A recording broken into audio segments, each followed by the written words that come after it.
আমার মা তোমাদের বাড়িতে বান্দির কাম করে, আর আমি বান্দির পুত। হারামজাদি, পুকুর ঘাটে কি, পুকুর ঘাটে কি, আজকে তোর আমি মাইরাই ফেলবো, মাইরাই ফেলবো। ওই হারামজাদি।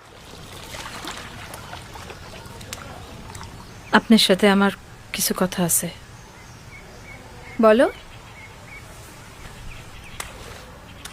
সাথীর নিয়া কি হয়েছে? কি আলামিনের সাথে সাথীর মেলামেশা আমার ভালো লাগে না। কি আলামিনের এত বড় সাহস! লাইতে আমি ওর বাড়ি থেকে বের করুম। দোষ আলামিনের না, আপনার মেয়ের। চুপ, একদম চুপ। আপনি চুপ করেন। বছরের পর বছর ধরে আমি আর আমার ছেলে আপনাদের সেবা দিতেছি। কোনোদিন একটা পয়সা বেতন দিছেন নাকি কোনোদিন একটা পয়সা দাবি করছি? এখন সুদে মূলে যা আছে সব। বেগম সাহেবা, বেগম সাহেবা, আপনি আমার কথাটা একটু মন দিয়ে শোনেন। আমার বোন পুত কাতার থাকে, তার সাথে আমার কথা হয়েছে। আপনি টাকা জোগাড় করেন, আলামিনটা আপনি বিদেশ পাঠায় দেন। আর এসব কথা মিয়া সাহেবরে বলা যাবে না। আমি এত টাকা কোথায় পাবো? টাকা তো আছে আপনার কাছে, আছে না? বেগম সাহেবা, এসব কথা যদি জানাজানি হয় তাহলে এ বাড়ির মানিজ্জত থাকবো নাকি মিয়া সাহেবের মানিজ্জত থাকবো? তাইলে তোমার মিয়া সাবরি বলি সমস্যার সমাধান করতে। তারে না জানায় তো আমি কিছু করতে পারবো না।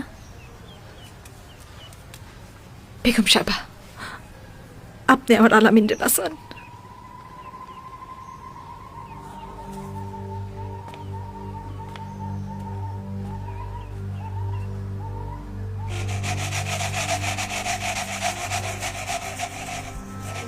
এখান থেকে যাও না কেন? তোমার আমার মাঝখানে বিস্তর ফারাক। তেলে জলে জীবনেও মিশ খাবে না। আমার মা তোমাদের বাড়িতে বান্দির কাম করে, আর আমি বান্দির পুত। এতে আমার কোনো সমস্যা নাই, আমি তোমাকে ভালোবাসি ব্যাস। আমার সমস্যা আছে। এখন যাও এখান থেকে, দাঁড়া থেকো না। সাথে উপরায়।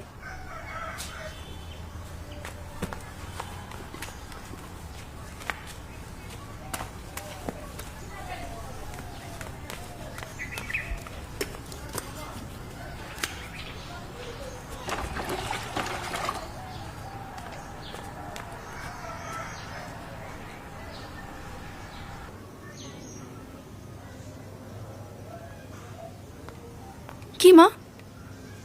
ওই হারামজাদি, পুকুর ঘাটে কি, পুকুর ঘাটে কি, আজকে তোর আমি মাইরাই ফেলবো, মাইরাই ফেলবো। ওই হারামজাদি, বদমাশ মেয়ে, আজকে তোর আমি মাইরাই ফেলবো। আরে, আরে, আরে! শয়তান, এ কি, বজ্জাত মেয়ে।